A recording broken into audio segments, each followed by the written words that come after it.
Nobody in the crowd laughed when the helicopter suddenly lurched sideways. Hundreds of guests at the charity aviation showcase froze in horror as the spinning aircraft rocked against a powerful gust of wind. Security officers began shouting, photographers dropped their cameras, and one terrified child started crying as everyone expected the helicopter to crash onto the open field. Only one man moved toward it. He wasn't a millionaire. He wasn't a celebrity. He wasn't even invited. He was a single father who had come looking for temporary work, and within the next few minutes, his courage would change every life standing on that airfield. If you enjoy uplifting stories about hope, courage, kindness, and second chances, we hope you'll stay with us until the end. The annual Charity Aviation Festival outside Portland had become one of the state's biggest daytime events. Business leaders, entrepreneurs, military veterans, local families, and reporters gathered beneath a bright blue sky to raise money for children's hospitals. Helicopters performed demonstrations while classic aircraft filled the field behind rows of colorful tents. Among the workers unloading equipment was 38-year-old Graham Mercer. His faded work boots and worn denim jacket made him almost invisible beside the wealthy guests, but that never bothered him. Life had taught Graham that dignity wasn't measured by expensive clothes. 5 years earlier, Graham had lost his wife, Elise, to a sudden illness. Overnight he became both mother and father to his 9-year-old daughter, Clara. Every decision he made revolved around keeping a promise he whispered beside his wife's hospital bed, that Clara would always know love, stability, and hope. Since then Graham worked construction whenever jobs appeared, repaired engines on weekends, and accepted any honest work he could find. Money was always tight, yet he refused to let hardship steal his kindness. Clara often reminded him that even on difficult days, he smiled more than people. With everything, across the airfield arrived Celeste Rowan, the brilliant 34-year-old CEO of Rowan Aerospace, a company valued in the billions. Magazine covers celebrated her intelligence and fearless leadership, but few people knew how lonely success had become. Years of betrayal had convinced Celeste that people admired her wealth far more than her heart. During a light-hearted interview with local reporters, someone joked that nobody was brave enough to fly one of Rowan Aerospace's newest helicopters without weeks of specialized preparation. Laughing with the crowd, Celeste playfully replied that if someone here could fly it safely today, maybe she would marry that person. Everyone laughed. Everyone assumed it was impossible. Graham barely heard the remark. As he continued unloading equipment nearby, unknown to everyone at the event, Graham had once been one of the Air Force's most respected helicopter pilots. After leaving military service to care for his sick wife, he quietly let his flying career disappear. Very few people in his new town knew anything about his past because he never believed his sacrifices deserved applause. The festival continued under warm sunshine until disaster struck. A demonstration pilot suffered a sudden medical emergency while preparing for takeoff. The helicopter lifted unevenly before drifting dangerously across the field. The experienced backup pilot had been delayed in traffic miles away. Panic spread instantly. Engineers shouted conflicting instructions. Security ordered people backward. The helicopter hovered unpredictably with enough fuel to become a deadly fireball if it crashed. Graham looked only once toward Clara, who had been helping volunteers organize donation boxes. She stared at him with frightened eyes. He remembered every promise he'd ever made. Without hesitation he sprinted across the field. Security guards tried stopping him until Graham calmly identified the aircraft model and began giving precise technical instructions no ordinary person could know. Experienced mechanics immediately realized he understood the machine perfectly. Within seconds he climbed into the helicopter. The engine roared. The unstable aircraft climbed sharply before Graham corrected its angle with remarkable precision. Every movement was smooth, deliberate, and confident. The frightened crowd watched in complete silence as he guided the helicopter into a wide safety circle before landing it gently on the designated pad. Not even a hard bounce, just a perfect landing. The entire airfield erupted into thunderous applause. Many people cried openly, children waved excitedly, even seasoned pilots stood in stunned admiration. Celeste remained completely speechless. The playful joke she had made only minutes earlier suddenly echoed in her mind. She walked toward Graham, expecting to meet someone eager for recognition. Instead she found a humble father quietly checking whether the original pilot was receiving medical care, that he wasn't asking for photographs, that he wasn't celebrating himself, that he was making sure someone else was okay. That simple act impressed Celeste more than the impossible landing. Reporters surrounded Graham within minutes, demanding interviews, but he politely declined. He explained that he still had work to finish because the equipment trucks needed unloading before evening. The reporters thought he was joking, that he wasn't. That afternoon Celeste watched Graham from a distance. During lunch he quietly gave half his meal to another worker who had forgotten his wallet.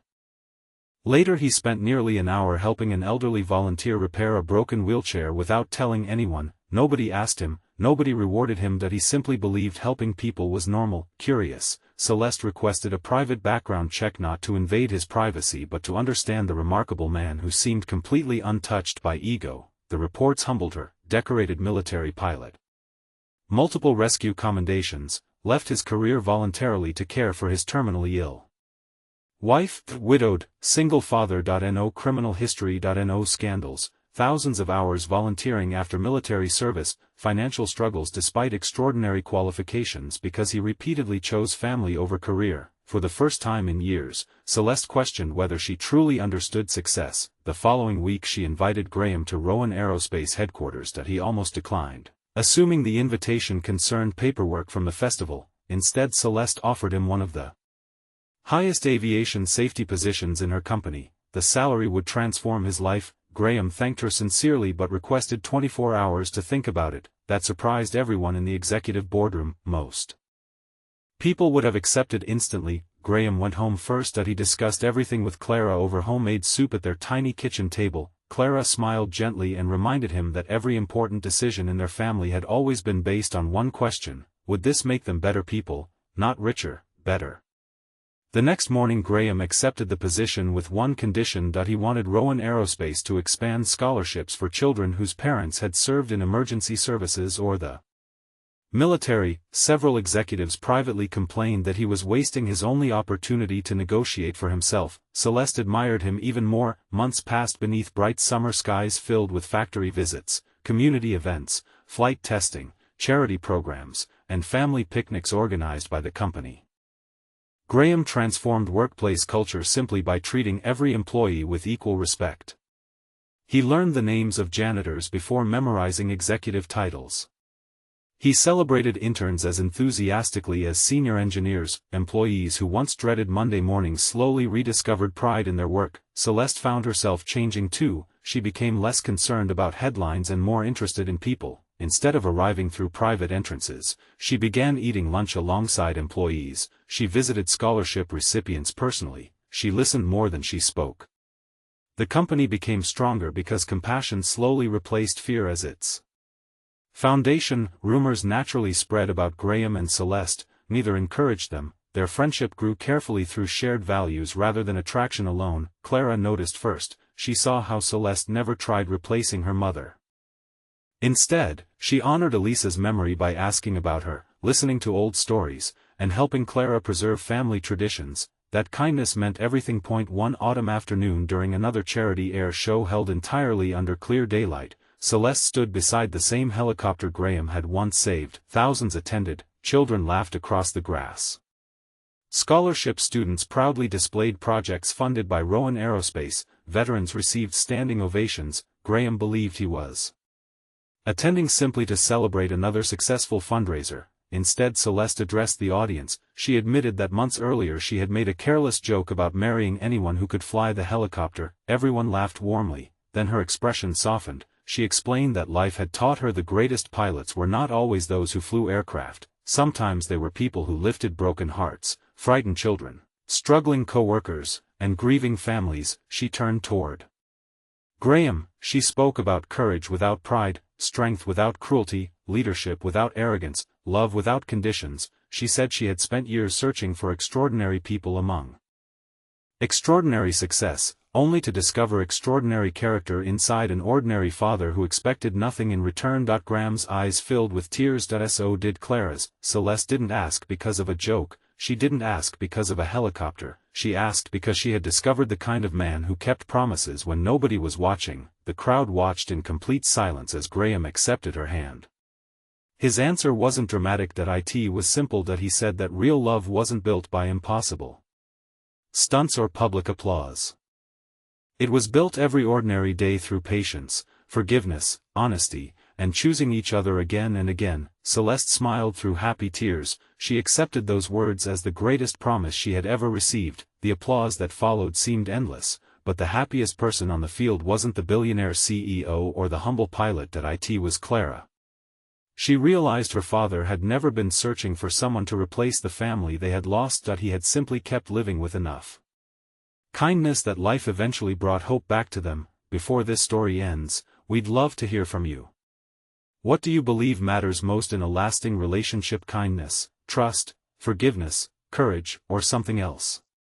Leave a meaningful comment and share your thoughts with our community. Years later, employees still remembered the famous helicopter story, but not because someone had accomplished an impossible landing.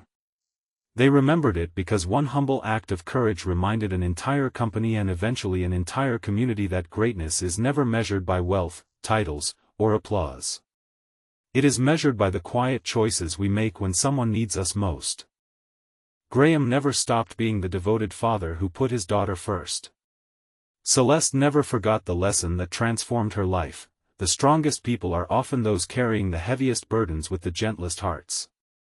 Together they built not only a successful future but also a foundation of generosity that gave thousands of families new opportunities, proving that hope grows wherever humility and compassion take root. If this story touched your heart, please like this video, leave a meaningful comment, share it with someone who needs hope today, and subscribe to our channel so you never miss another emotional journey.